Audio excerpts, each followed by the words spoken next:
Buenas, esto es BIM Praxis, el podcast donde el BIM se encuentra con la inteligencia artificial. Exploramos la ciencia, la tecnología y el futuro desde el enfoque de la arquitectura, ingeniería y construcción. ¡Empezamos!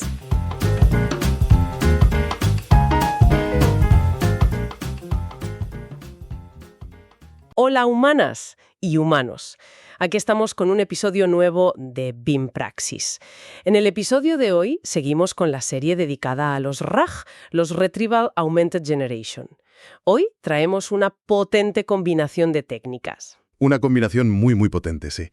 Vamos a ver cómo estos sistemas están empezando a razonar de verdad. Exacto.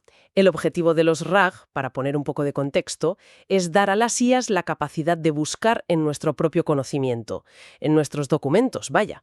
Pero claro, no todas las formas de buscar son iguales. Y creo que lo mejor es empezar por la más básica, la que a veces llaman RAG vainilla o RAG ingenuo. Sí, es el punto de partida de todo esto.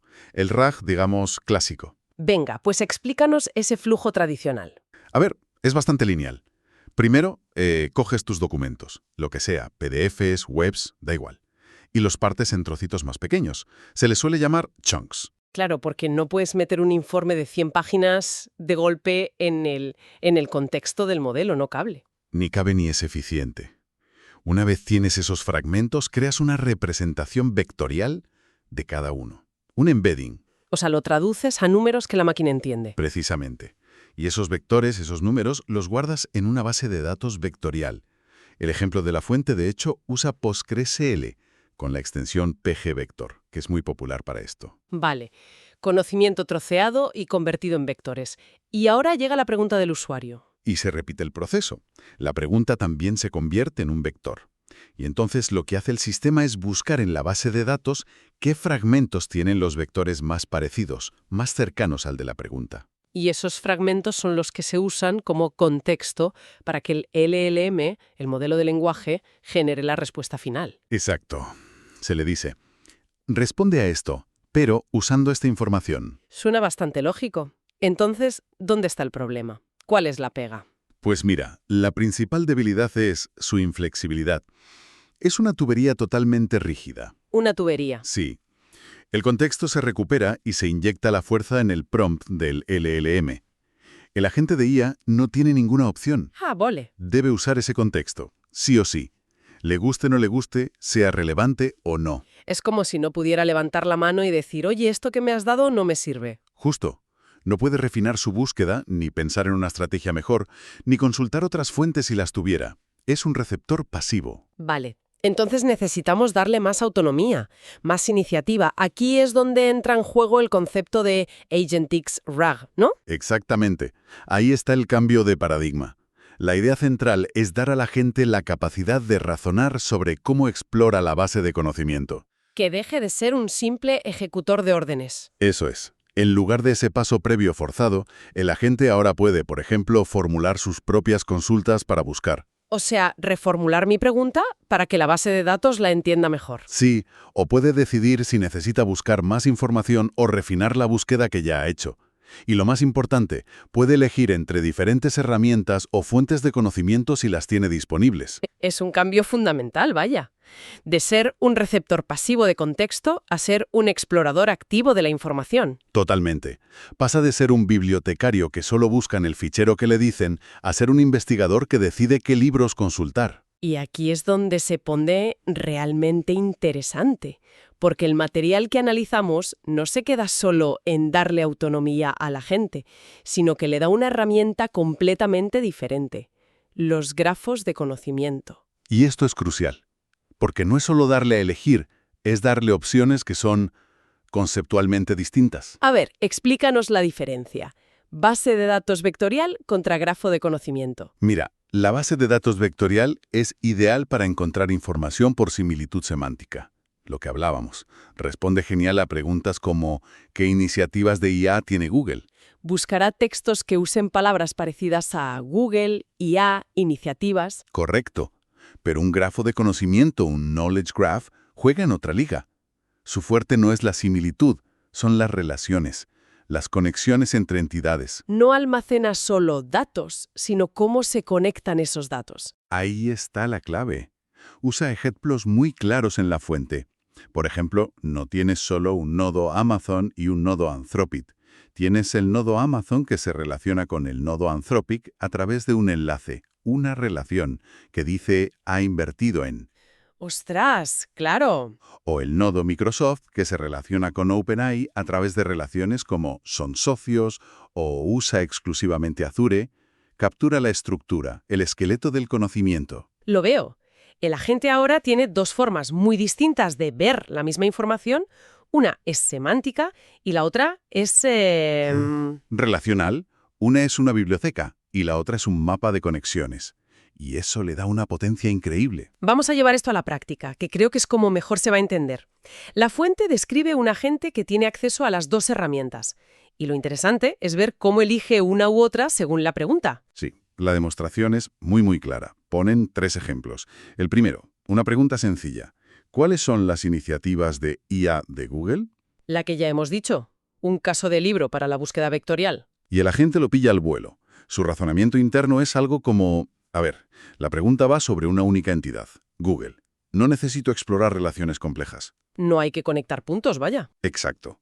Así que su acción es clara. Elige usar la búsqueda vectorial. Recupera los fragmentos sobre Google y responde. Eficiente y directo. Vale, fácil.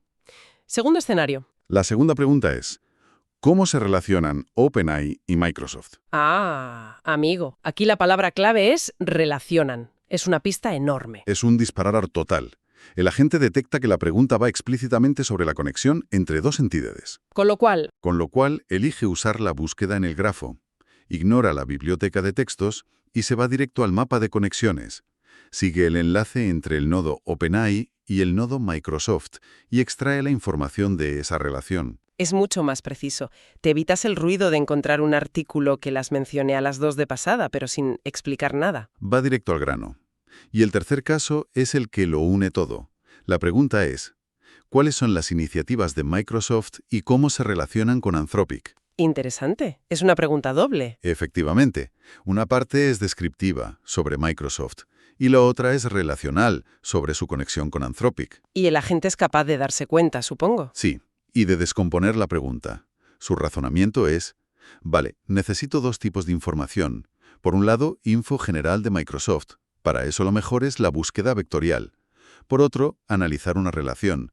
Para eso el grafo es la herramienta. Con lo que decide usar las dos. Exacto. Lanza una consulta a la base de datos vectorial para lo de Microsoft y otra al grafo para ver la conexión con Anthropic. Y luego junta los 2 resultados para dar una respuesta completa. Y lo más importante, y creo que este es el punto clave, no es el usuario quien elige la herramienta, es el agente quien razona y toma la decisión. Ese es el salto cualitativo. Pasamos de un sistema que busca a un sistema que investiga. Esto suena muy potente, pero también me da la sensación de que es complejo de implementar. ¿Qué piezas se necesitan para montar un sistema así? Bueno, no es trivial, pero las herramientas son cada vez más accesibles. La fuente menciona su tech stack, su pila tecnológica. A ver, Usan Postgres con PG Vector para los vectores, como dijimos. Para el grafo de conocimiento usan Neo 4, que es como el estándar de la industria. Y todo el cerebro de la gente lo montan con una librería de Python que se llama Pydantic A, servido con FastAPI. vale, son herramientas más o menos conocidas en el mundillo. Sí, no es nada esotérico. Pero la tecnología es solo una parte. Lo que más me intriga es cómo le dices a la gente cuándo usar cada herramienta, cómo se le dan esas instrucciones, esas reglas. Esa es la pregunta del millón. Y la respuesta está en lo que se llama el System Prompt. El prompt de sistema. Las instrucciones iniciales. Justo. Es el conjunto de instrucciones que guían todo el comportamiento de la gente. Es como su constitución. El desarrollador define ahí las reglas de razonamiento. Dame un ejemplo de una de esas reglas. La fuente cita uno muy claro de su propio proyecto. Le dicen algo como, usa el grafo de conocimiento solo cuando el usuario pregunte por 2 empresas en la misma pregunta. En caso contrario, usa la base de datos vectorial. Combina ambas solo si se te pide explícitamente. O sea que es bastante explícito. No es magia. Para nada. Es un trabajo de ingeniería de prompts muy cuidadoso. Tienes que pensar en los casos de uso y traducirlos a instrucciones claras para la IA. Y este prompt, claro, tienes que adaptarlo a tus datos y a tu problema concreto. Claro, me imagino que es un punto muy delicado. Si el prompt es ambiguo o te dejas fuera un caso importante, el agente puede tomar una decisión equivocada. Totalmente. Es un proceso iterativo. Pruebas, ves dónde fallar y refinas las instrucciones. No hay una solución universal. Y, como apunte final, hay un detalle en el material que es fascinante. Sobre cómo se construyó este proyecto. ¿Ah, sí? Es una capa meta que te deja pensando, la verdad. Cuéntalo. El autor del proyecto comenta que para crear gran parte de la gente utilizó un asistente de codificación de IA. Usó Cloud Code. Espera, ¿me estás diciendo que usó una IA para programar esta otra IA? Una IA construyendo a otra IA. Pero lo increíble no es solo eso, es cómo lo hizo. ¿Cómo? No le fue dando órdenes paso a paso en plan, ahora escribe esta función, no. El propio proceso de desarrollo fue agéntico. ¿Qué quieres decir con eso? Pues que le dio al asistente de codificación un plan de alto nivel, una lista de tareas y unas reglas generales. Y con eso, ¿Lo dejó trabajar solo? lo dejó trabajar solo durante largos periodos. La fuente habla de una sesión de 35 minutos seguidos en la que la IA estuvo escribiendo código, creando las bases de datos, validando su trabajo. ¡Madre mía! Es un agente de IA que, de forma autónoma, construye otro agente de IA. Es una muñeca rusa de inteligencia artificial. Así que, ¿cuál es la gran conclusión de todo esto? La idea con la que nos tenemos que quedar. Pues yo diría que la idea principal es que estamos yendo más allá de la simple recuperación de información.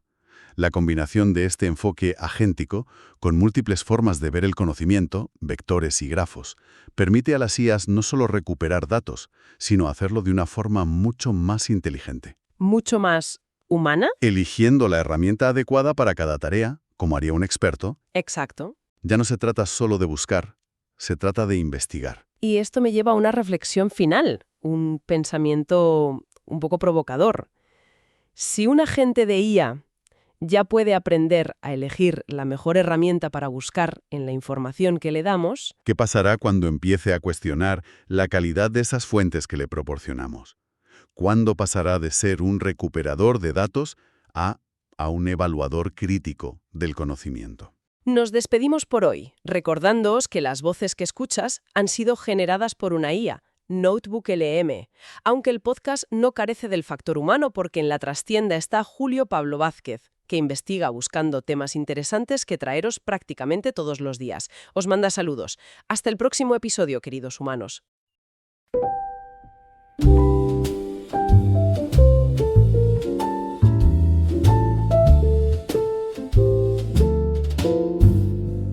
Y hasta aquí el episodio de hoy. Muchas gracias por tu atención.